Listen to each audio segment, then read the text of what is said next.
Hi, welcome back to Tiny Classrooms Live. Hi, the doctor here, Don Zalou in Taos, New Mexico. And I'm Artie Nathan, the HR guy here in Las Vegas, Nevada. Hmm. And we're going to spend another moment or two just going over the basics of emotional intelligence. Sorry.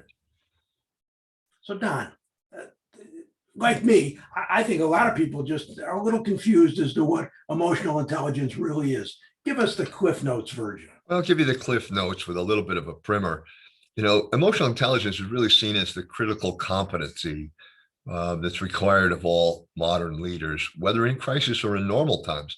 So it really came to the fore, didn't it, Artie, during the pandemic? And now we got to make sure that we really understand it and incorporate it into our managerial ethic, if you will. And to define it a little bit, emotional intelligence is the capacity to be aware of and control and express our emotions, one's emotions, and to handle the interpersonal relationships judiciously and empathetically. So emotional intelligence, the key to both personal and professional success. So it involves 5 major characteristics. One is self-awareness. And the first one, self-awareness. What have you taken out of the idea of self-awareness, Artie, as you've learned this? Well, you've got to know your own abilities and your own basic ideas, and you got to be aware of it, because when you're in the heat of battle, which is what most managers are in every day, you tend to lose sight of that. And so you have to take a step back, take a breath, and say, where are we? What are we doing? And what do we want to achieve? And how can I best do that? That's very good, and that's excellent. So basically, self-awareness, be aware of yourself and use that awareness productively. And so another is self-regulation, right? And to put a little definition, if you will, on it, the ability to control your impulses. And that includes maintaining calm and not overreacting mistakes. How does that apply? You've got very deep experience in very big organizations. How would that apply to, what you experienced? Well, like I said, you have to take that step back. You have to take a deep breath, and you have to look around and see what does the situation really call for here, and how can I apply the skills that I have? And you really have to be engaged and present, so that you are aware of those things. That's absolutely right. And then this leads us to empathy. And this has been a big subject throughout the pandemic, almost as an isolate from emotional intelligence. But empathy is, it really refers to the awareness and the consideration of the feelings of others. So bring that into a perspective as a leadership quality, Artie. Well, in the past, we wanted managers to be aware, to be looking around and noticing the behaviors of people. But if they saw something that was not normal, they would usually shy away from it and refer them to an employee assistance program or to HR. But today, we're asking managers to take the next step and really say, how are you? Is everything okay? And then if they find out that it's not, they can refer appropriately. But it's that first step of really inquiring into someone's well-being, where before we didn't do much of that. Yeah, and it's you and I talk about listening skills a lot, and this is an area where listening with empathy on the part of the manager is so very, very important. You don't have to become the therapist, but if you listen and try to understand what's going on for the person, that's often the cathartic that the individual needs. Yeah.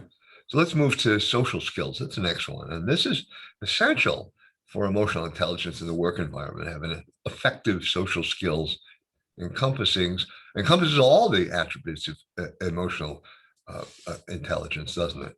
Yeah, well, social skills is a big topic. And like communications, there's verbal and there's nonverbal things that are going on. And I think it's the same with your social skills, and how you respond and how you look about it and how you stop and listen and show that you're really concerned. Again, those are not the skills that we've encouraged in managers very much, and yet they're going to have to develop them these days. That's absolutely right, and it's going to be an imperative, frankly, as we grow the managers of the future and train our our supervisors on soft skills, this is going to be embedded in it. And the last element here is motivation, right?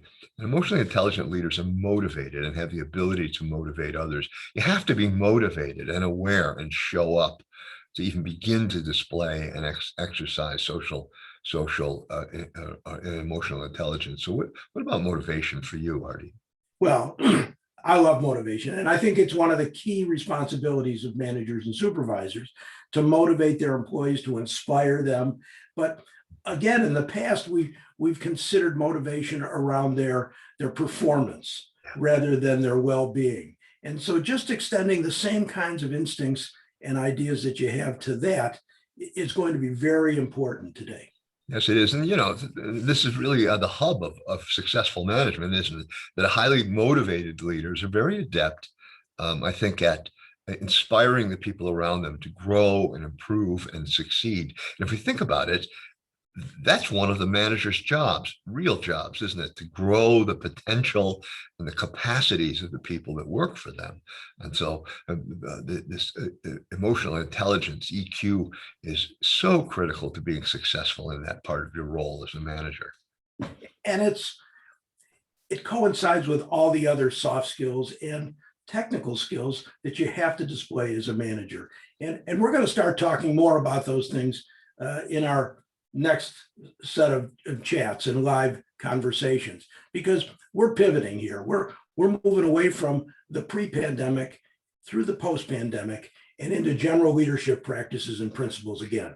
Yeah, and we'll repeatedly embed these elements of psychological safety that we've been talking about, and emotional intelligence and empathy into the competencies and skills that Artie's just talking about that a good leader and manager need. So the pivot's going to continue to include this subject, but specific to how it's applied within the context of effective leadership. Yeah. So thank you for being here today. We'll see you soon. Thank you. Bye-bye.